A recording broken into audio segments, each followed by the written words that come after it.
Is Tamara here?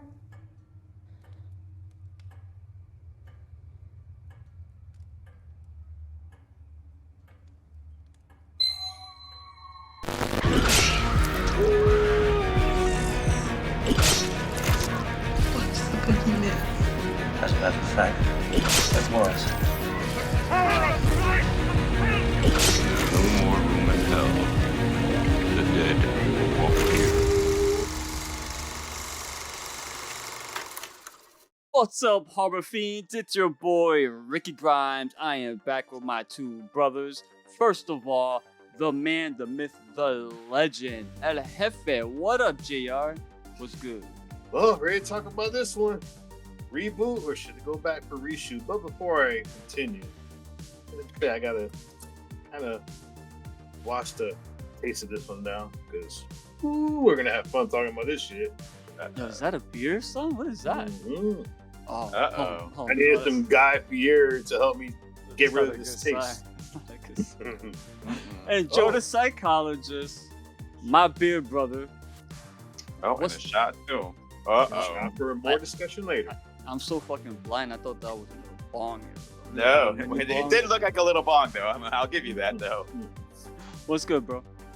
Not much. You know, same thing. I think I'm the resident Strangers fan here. I mean, it's it's on my top 10. So I don't know. As I sat in the movie theater, I was wondering, should I be here or should I just stay home? The movie that we will be discussing is The Strangers, Chapter 1, directed by Rennie Harlan. The film was written by Brian Bertino, Alan R. Cohen, and Alan Friedland. The film stars Madeline Petch as Maya and Froy Gutierrez as Ryan.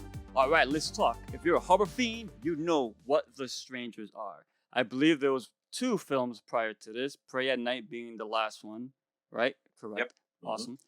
And this one here is 2024. This is one film broken up into 3 chapters.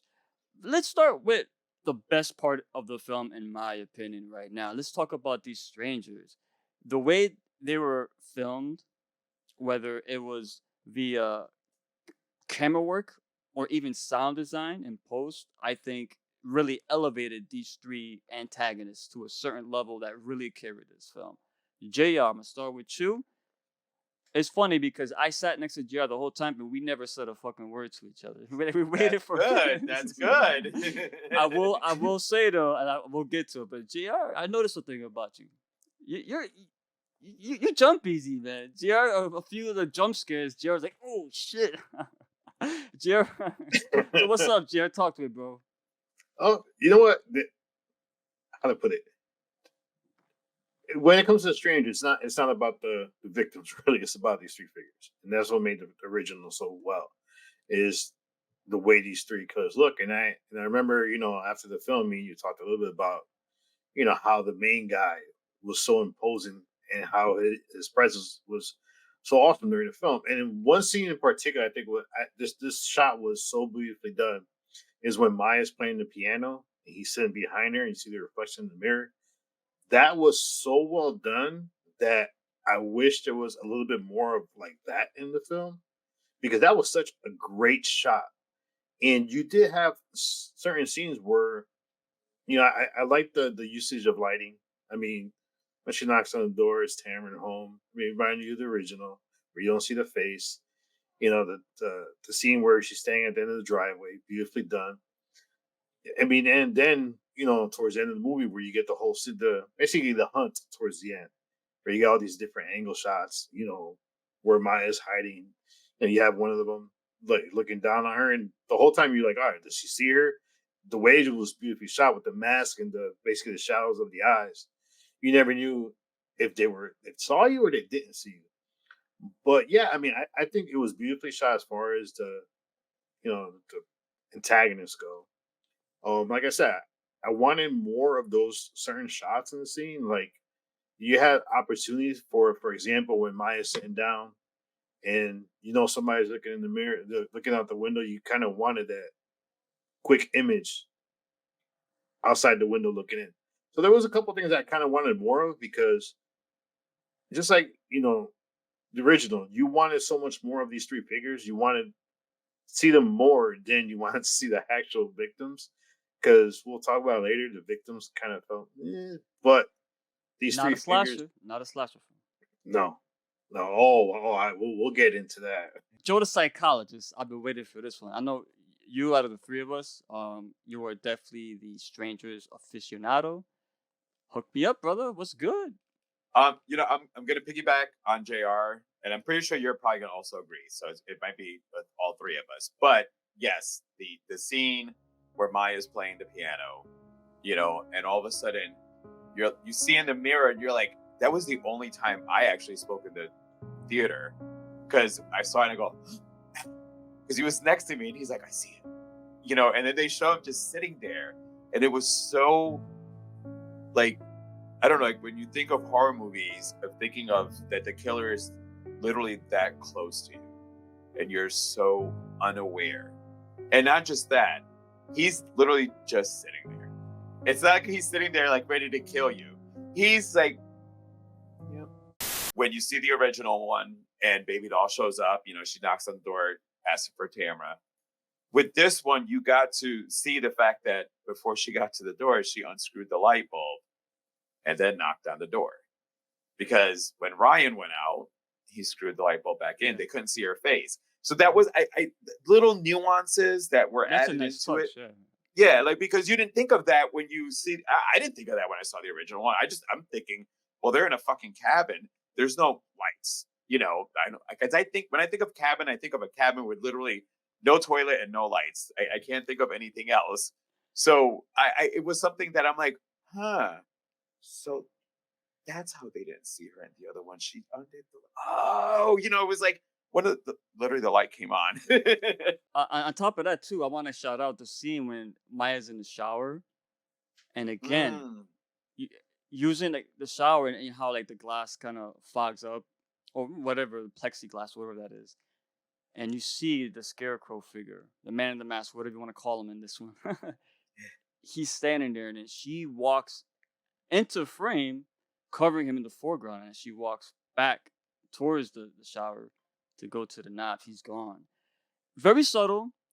Yeah. And the fact that it's loud, because it's foggy, not foggy, it's steamy, and it's got the sound of the shower head, the water hitting the ground, hitting her.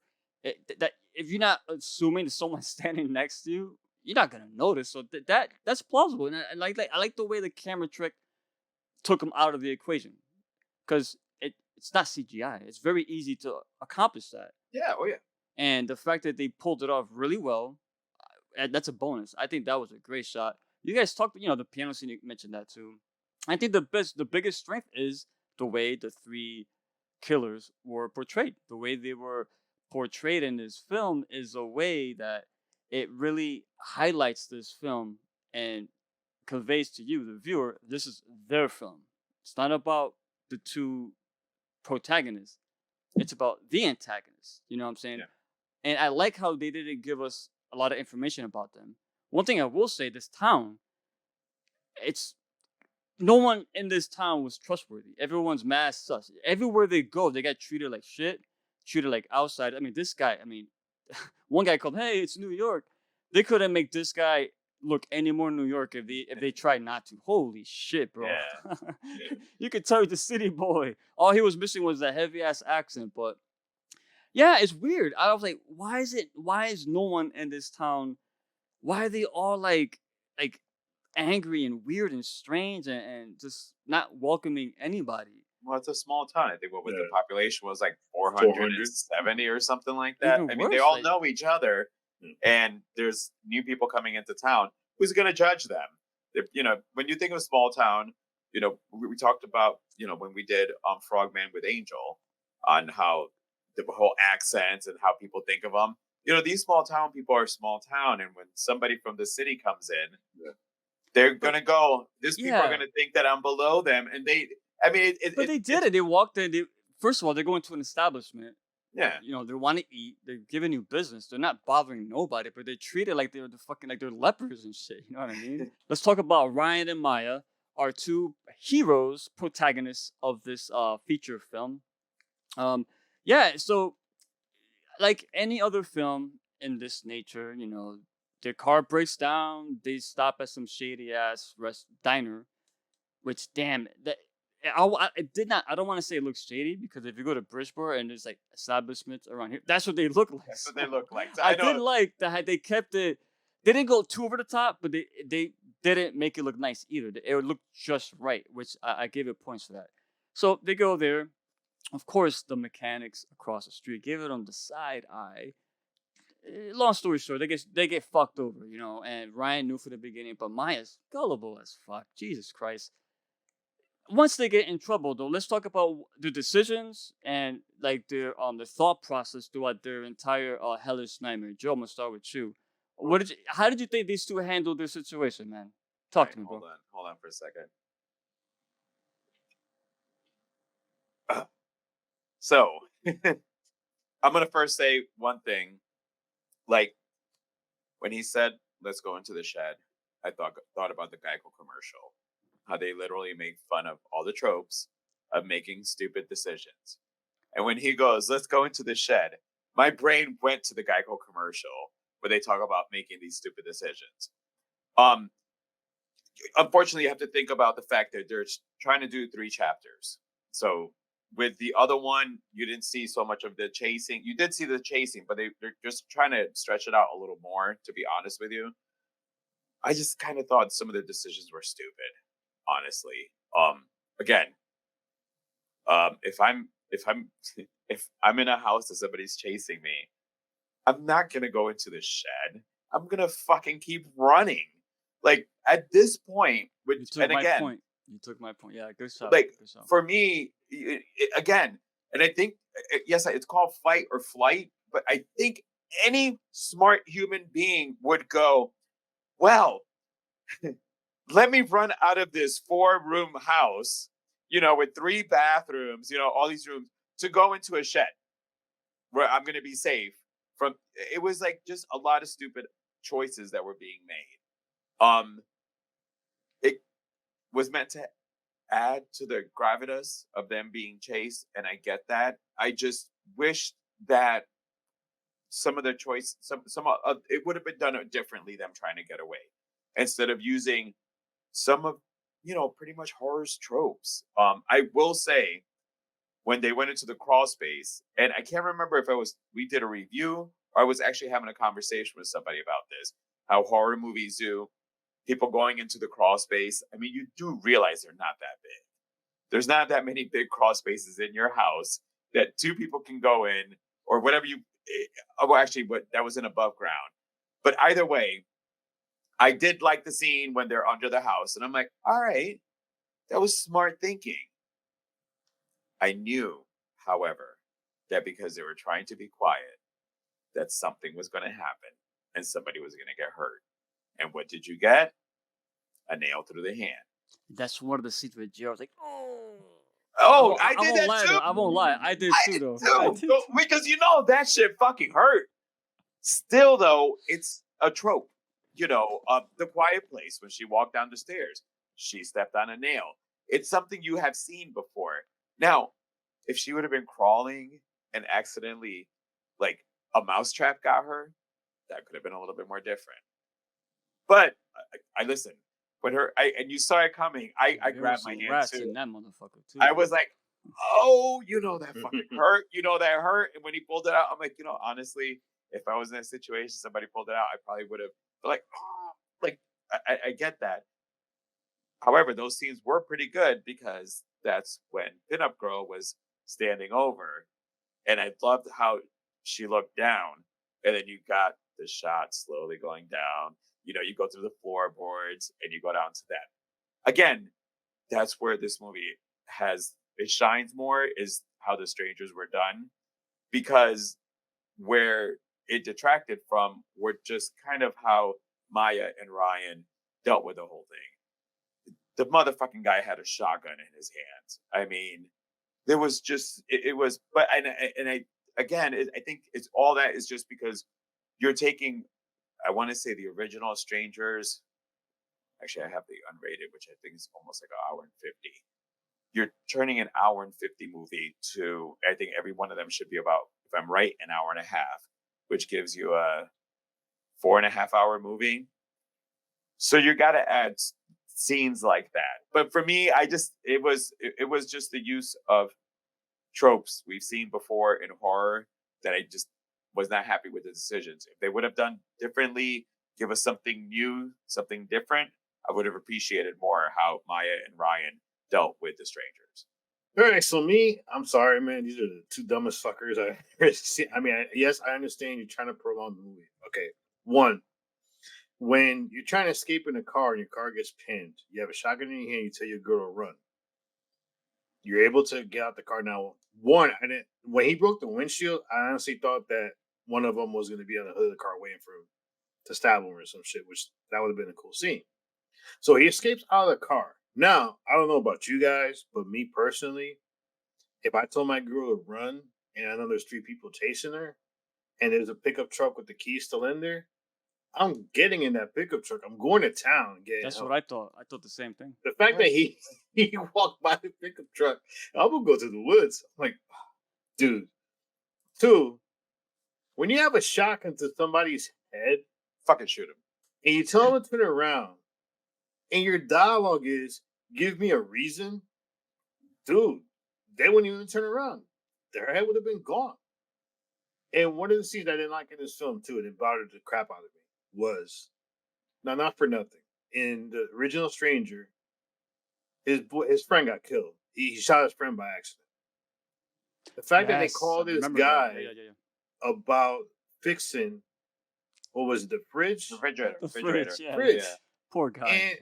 And this dude is ringing keys. He's moving out. Now, you just had strangers go into your house who walk silently, who, if they creak on a floorboard, is done on purpose. So you got one person. I knew they were going to shoot this dude. I just knew it, and it He was shot blindly but could not shoot Yes. pinup girl. Yeah. exactly. And then he That's- goes, they say when you kill somebody, the first one's the hardest. Well, I got my first one. And he still Dude, didn't then you kill should him. have- And he still- yeah. did. He got right out. He got knocked the hell out. Is this and another scene when you got Scarecrow with an axe going through the door? He tells her, "Stay right here," and he cowers at the same time. Dude, as a man, Hold on, what scene was that again? What scene was this that? is the When- scene where when they're in the house and Scarecrow's busting in the door with the axe, so they Yeah. run upstairs. Right. So they go in the room and he puts the dresser, like the Yeah, to block the door. And It's Scarecrow not there. starts breaking through the door. And he tells her, "Stay here," and then goes like this and cowers. Dude, Mind you, there's a window right behind him. But, oh my God. yeah, there's a window right behind him. And now, to go with Joe's Uh. point, in a way though, if you just found a shotgun in the shed on the second floor of the shed, why would you not just stay in the shed and wait for these fuckers to come at you because you have high ground? Yeah. The worst thing they could do is burn the shed down. Yeah. That's it. So And there was also- After you kill one of them, Yeah. okay, we're gonna burn them out. yeah. So there was a lot of decisions, and I know it's tropes, and unfortunately, I feel like in this movie, because of the fact that you have 2 more, you could have prolonged their survivability, and the fact that these decisions they made. There was, and this is the point. There was a guy in the theater. This dude was a big dude. He sat down, and every decision they made, this dude had a freaking response to. Like, dude, don't open the door. Oh, come on, dude.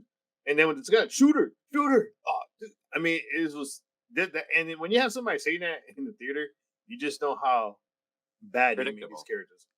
And to counter your point a little bit, Joe, about the crawl space, not for nothing. When you're crawling slowly, and you would have felt something sharp poke your hand, you would have pulled your hand back.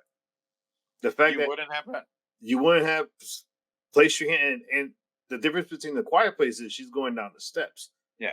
Where this one, you're crawling and you put your hand. I just didn't keep going because I'm gonna know that thing was sharp, right through. So there was a lot of things about these 2 characters that, yes, they did follow horror tropes, but quite honestly, you weren't rooting for them at any point in this film because you're just like, all right, just kill these 2 fuckers. No. You're dumb.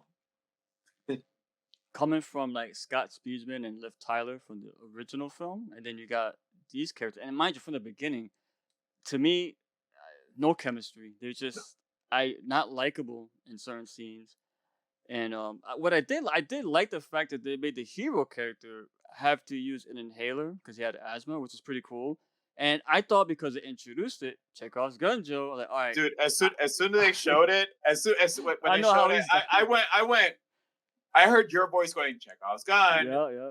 and I said, "Oh God, he's gonna drop it." And the way he drops it has to be the most laziest writing. I mean, the guy runs and he trips like if he's like a final girl. He gets up and he drops in here and it just keeps going. Really? So all right, let's go into the writer's room. How we're gonna make him lose this item? All right, let's just let him run and trip. Okay, we'll go with that. Think about how ridiculous that sounds as a filmmaker. Really? And this is another problem with like modern films that are supposed to be like slashers type, home invasion films. If it's in the 70s and in the 80s, it works. But modern films, you got cell phones. She was just talking to her friend on the phone. Somebody keeps her harassing her, and she's not gonna call the cops. They wait until they're way out in bumblefuck somewhere. Now there's no service all of a sudden. Somebody else's flip phone.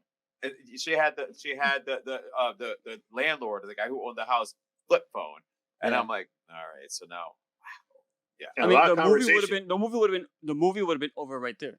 I mean, if you want to avoid that, guess what? Don't put her on the phone with her friend just seconds prior to the shit hitting the fan. I don't understand. Don't do that because you're just reminding us, the viewers, that she could have easily just said, "Who's there? I'm gonna call the cops," and you call the cops, and the cops come, and that's it. You know what I'm saying? And another thing too, and this is my fault. And the one thing I said to JR halfway through the movie, I leaned over, I'm like, "Yo, is this a remake?" He's like, "Yeah." I'm like, because once like the knock is Tamara home, I'm like, wait a minute, this is like almost a shot for shot, like not psycho shot for shot, but I'm like, that movie was Strangers. Like, it's on Joe's top 10. It's a modern classic to some people. I think it deserves it. How are you gonna take that and just do it over again with such much more less likable characters than our first two protagonists, and you're gonna try to expand it and make it even worse decisions? I mean, oh my God. I mean, when she's by herself and when Homeboy went to get his inhaler, which was left in the car, he comes back. She's in that closet, and they want us to think that it's the killers opening the door, but no, it's Ryan. And what do? Instead of like having this big moment, the way it's shot with this extreme close up of his face, and it's almost like a fisheye lens in a sense. It makes him look like I thought he was gonna be. Wait a minute, is he one of them? Because the way it was shot, he looked creepy, and it lingered, and it kept going back.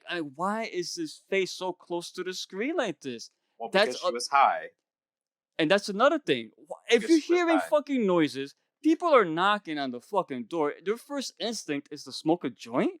Smoke a joint and then play the piano. No. So, I mean, like, that's the other part. As much as I love the piano scene, you just went through all this creepy shit, so you smoke a joint and you're gonna, I'm just gonna play the piano right now. Like, oh no, what? No bueno. No, I mean, and the diners need to go back. One of the actual cops there, or sheriffs, whatever they are, was Richard Brake. I'm like, all right, my boy is in this movie. And that's the only time he saw him. And then after the fact, because I was pissed about that. But then I'm like, wait a minute. There's other movies. He's going to come back. He has to. See, that's the issue with this. It's hard to judge this, but we have to judge this one piece. By itself. Can't. So that. We'll put it together at the end. As a negative. Right now, we're doing it. I can't count that as a negative because they're introducing these characters. So when they show up later, okay, we have a visual. We know who they are. So that I can't rank on that too much. But yeah, I'm glad I hope he has a bigger role in the next film because I love Richard Brake. This is the original Night King, son. Closing thoughts. My man, JR, let's wrap this up. You know what to do, bro.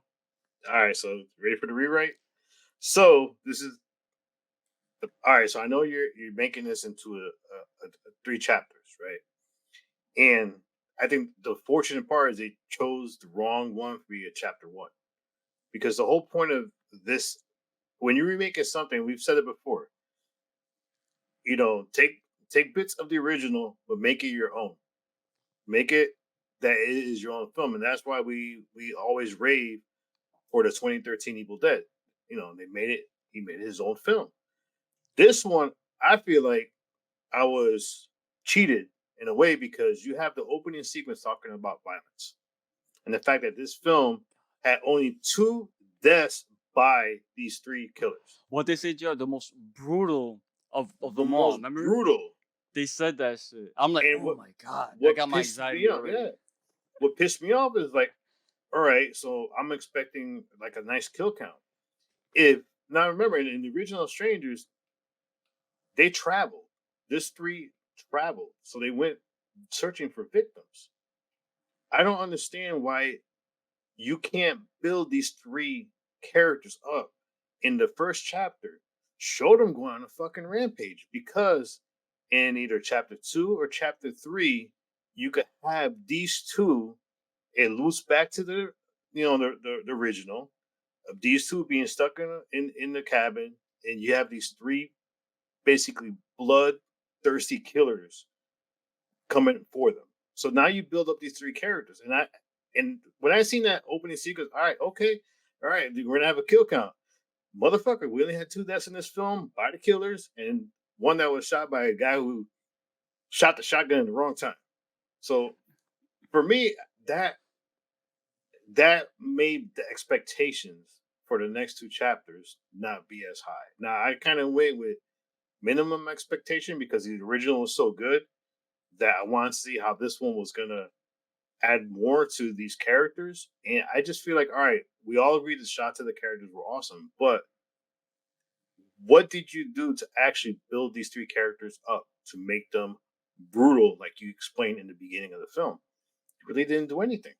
So for me, it's like I'm still gonna watch chapter 2 and 3 because we're gonna review it too.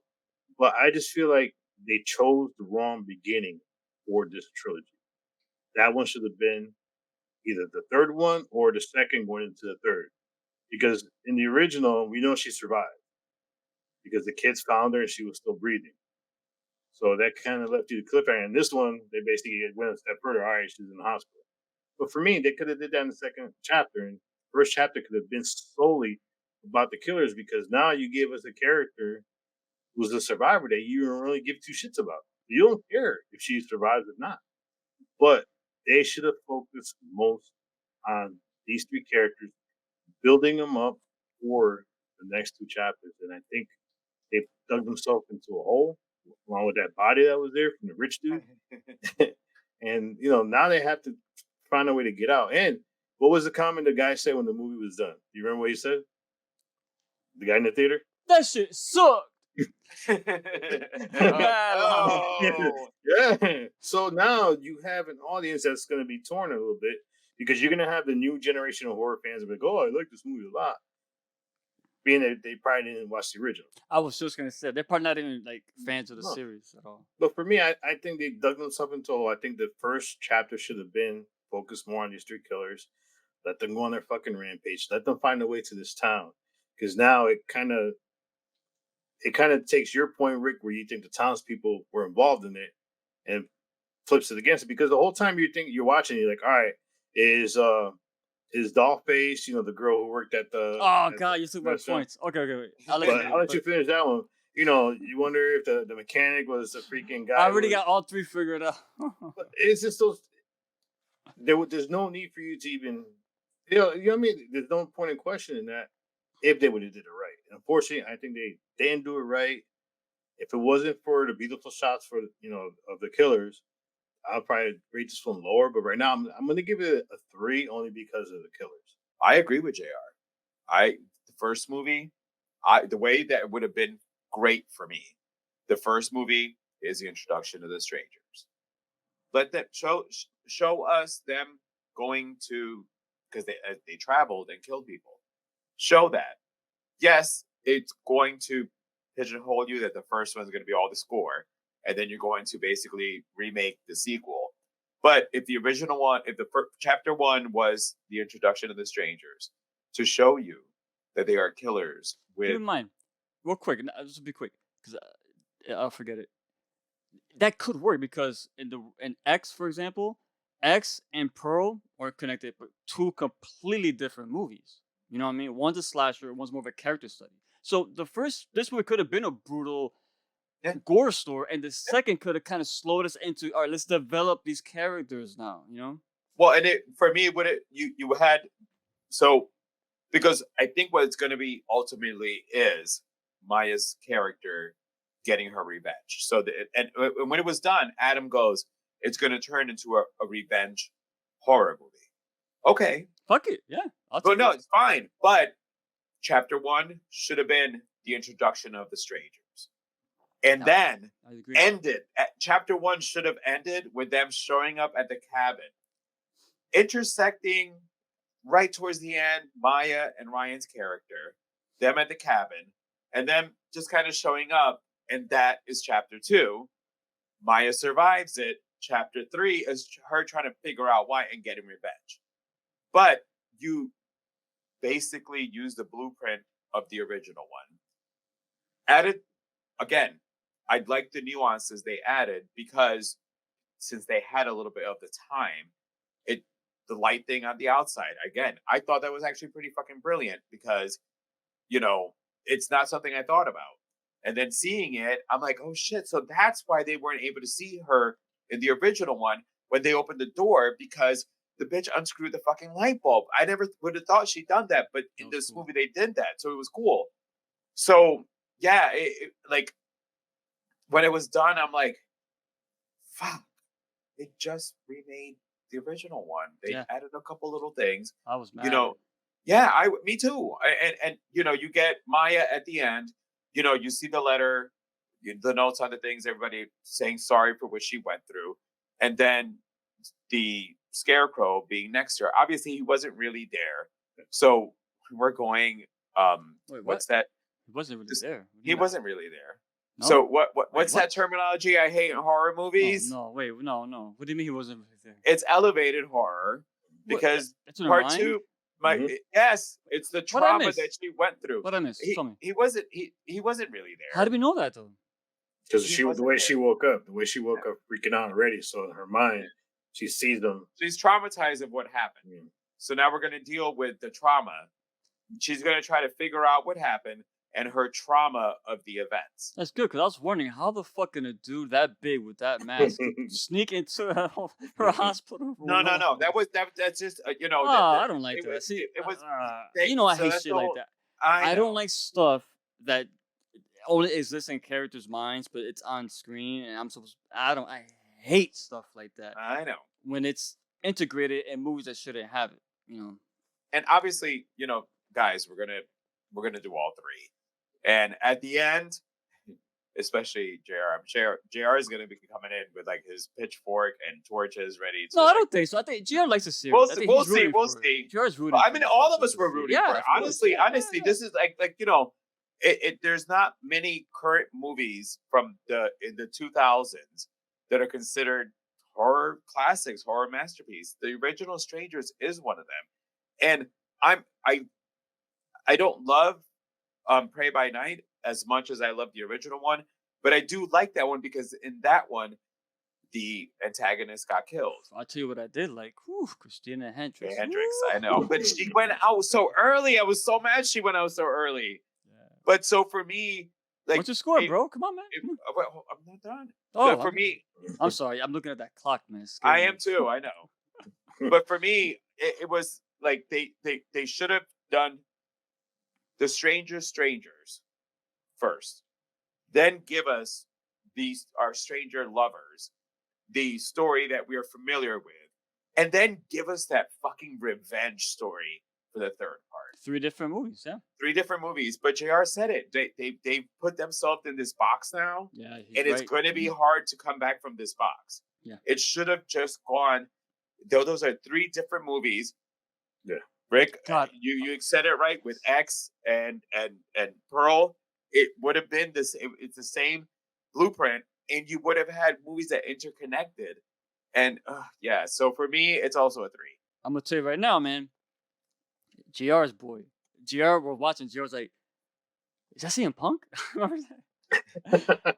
the cook is probably that guy is gonna be Scarecrow, and the two waitresses, the younger one, either her or the other waitress is The gonna one that be dropped the one Pinup that Girl. dropped them off. The one that dropped them Yeah, off. she's involved because she gave him that look like, yeah, you guys are. So fucked yeah, tonight. I thought so. The waitress, pinup girl, and then and the probably the girl other that, lady that was with the cook when he ordered the vegetarian burger. see, I thought it was the younger girl that was when Ryan showed up to get the food, and you had the four that were sitting there. Like, yes, she might be. I thought that one of the but don't forget, girls. because one of them's a kid though, so that's the. Well, I mean, issue she's a with- teenager. I would say she's more of a Yeah, teenager was than a kid. okay, but then that answers that question about that. For me, I'll make it quick. It's this movie, honestly, man, it's a 2.5 for me, but it's a 3 because the killers.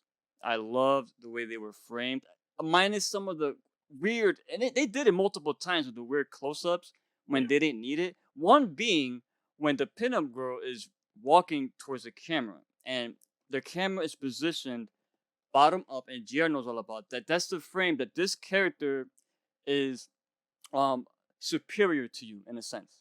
But the problem with this shot is there's nobody underneath her. It's just a shot of this. So I'm like, okay, this is a cool shot, but it's doesn't make any sense because it's not conveying it. They're just doing it because it looks cool, and that it kind of loses points for that because yes, you could do cool shots, but they need to make sense.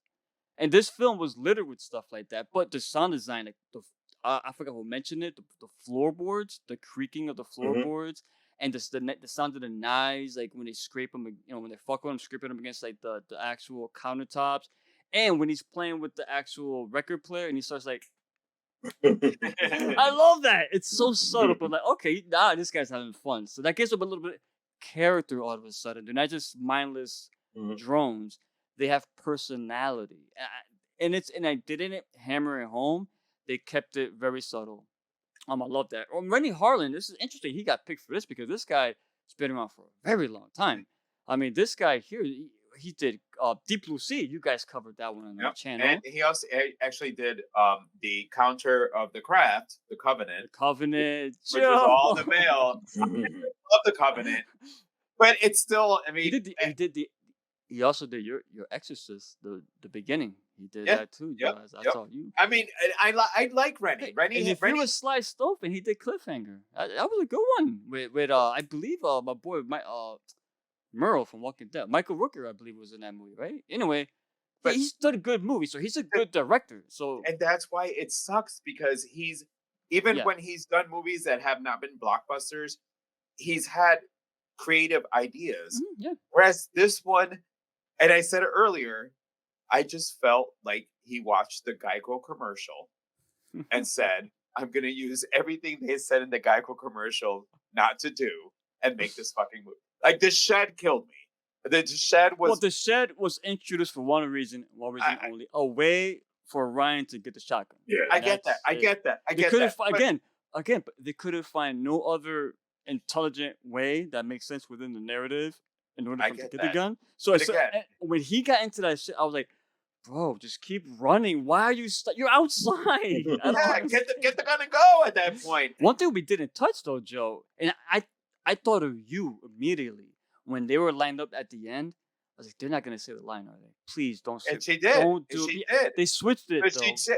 That's why I said in the beginning. I know I caught that, but I'm like, no, that's such a classic line. Why are you trying to replicate it? They changed it and it didn't hit home. No, it didn't. Literally, the word was home, not because you were here, and that's why. Well, the problem is they weren't home. There was some Airbnb. That's another thing. Every horror film now is an Airbnb. Like I know they're trying to keep with the times, but come on, I mean, the killer doesn't know if that is your house or if you're renting it either. Which is, that's why I'm saying in the first one it hits because they didn't go in there and go, okay, these guys are renters. Let's go. Let me tell you, they randomly did shit, so you were home.